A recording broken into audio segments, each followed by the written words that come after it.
Are you even listening to yourself? Because I don't understand what you're saying. Do you understand what you're saying? You have an obligation to be involved? Well, Roxanne, you don't have to put on that red dress tonight. And I don't have to fucking vote. Come on. I'm not obligated. See, this is the thing, right? If you have any questions about what I'm saying that you really don't understand, genuine. Oh, pardon me. I'm just in the middle of dinner here, but I really wanted to sing out Roxanne and give you a message back to your comment. So, pardon my burps. Anyways, the point is, if you're genuinely curious, Roxanne, about what it is that I'm saying, and you have a lack of understanding of my concepts and such, and you really wish to kind of understand where I'm coming from, well, I'll be more than happy to answer any questions you got. And I certainly will address me having an obligation to be involved. Well, I don't at all. I have no obligation to do absolutely anything in this reality whatsoever. I have a wife and a daughter. I'm not obligated to be here and take care of them. I could leave.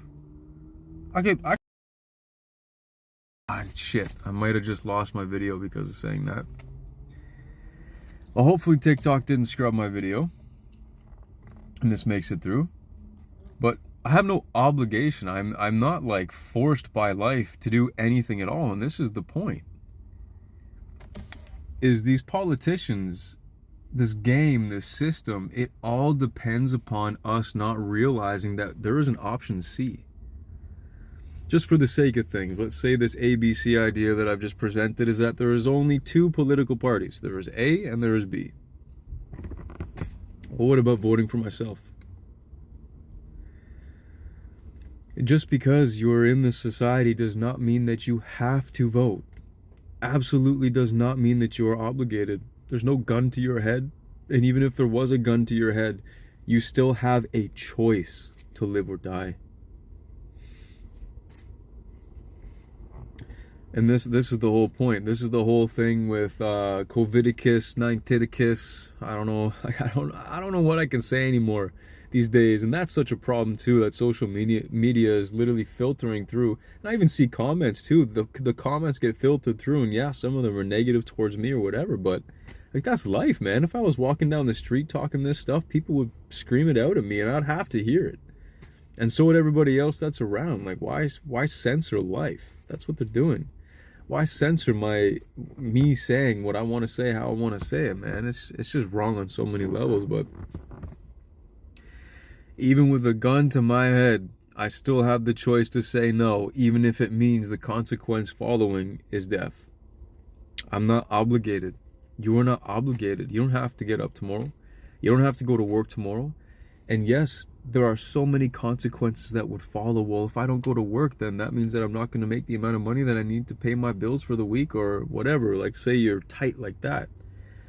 And then all of a sudden, well, if I can't pay my bills, then I can't afford my rent. Then what if I start slipping? What if I fall behind? What if I can't afford food? What if this happens? What if this happens? What if this happens? Short circuit, fuck. Bam. Head blows off your body. Like, chill. Chill, Roxanne. Come to a place of peace within yourself.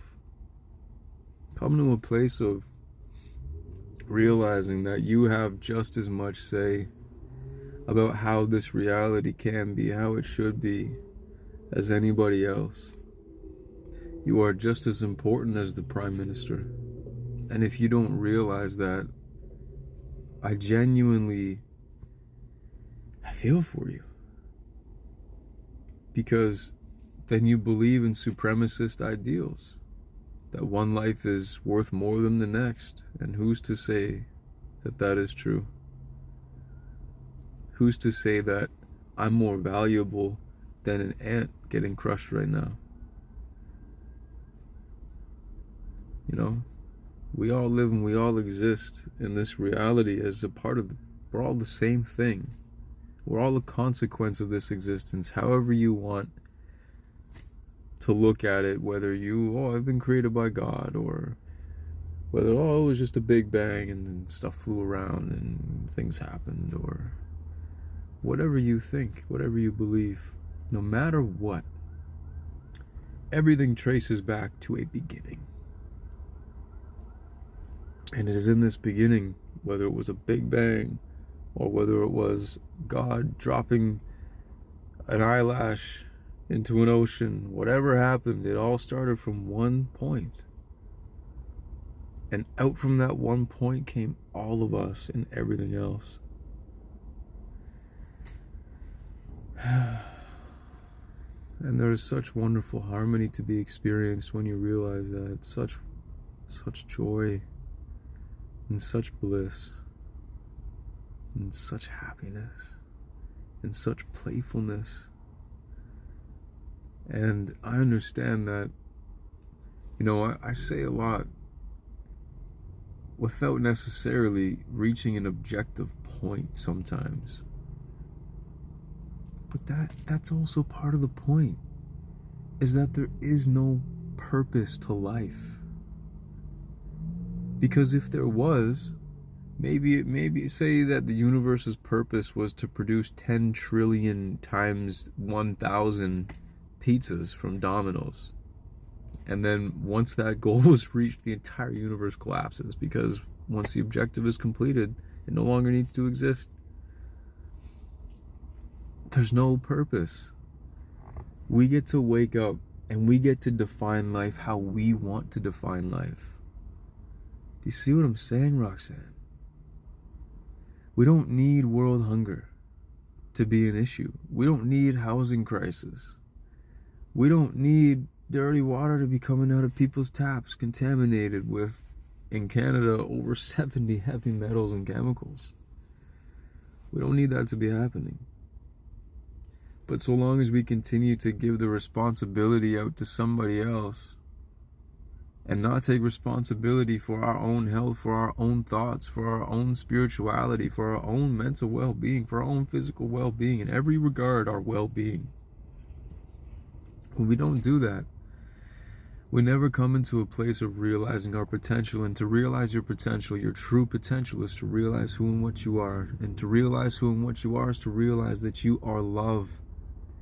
That you are this thing that permeates all of existence, that is a part of everything, that is allowing all things to exist because of such profound, unconditional love. And when you realize that, and you realize that there has never been a politician in history that is telling you to go and meditate into the theta brainwave state and enhance your awareness of yourself, when you see, but and all this that I'm saying, it may be pointless for you, Roxanne. It may be pointless because maybe you have no self-awareness, and maybe you don't care to enhance your self-awareness. I mean, it may be pointless for you, but I trust that other people who are going to watch this video, they will gain valuable insights, and it will help them on their journey to know that self-awareness really is the key. But there it is. That's really all you should need to, like, as soon as you awaken to unconditional love, Roxanne, you look out into the world and you see that all these people who want to do all these things, like the World Economic Forum, when you look at these people and not a single one of them are ever telling you to become more self-aware, that's a damn problem. Because self-awareness will deliver you to the realization of your particular belief system. Your belief system is the consequence of your survival system. When your beliefs are triggered, you're triggering your survival system. And these survival systems, because it's literally thinking that your life is in danger when one of these beliefs is challenged, puts you into a state of fight or flight where you can never relax, you can never not worry, you can never see clearly, you can never know truth. So Roxanne, I hope you have a great night.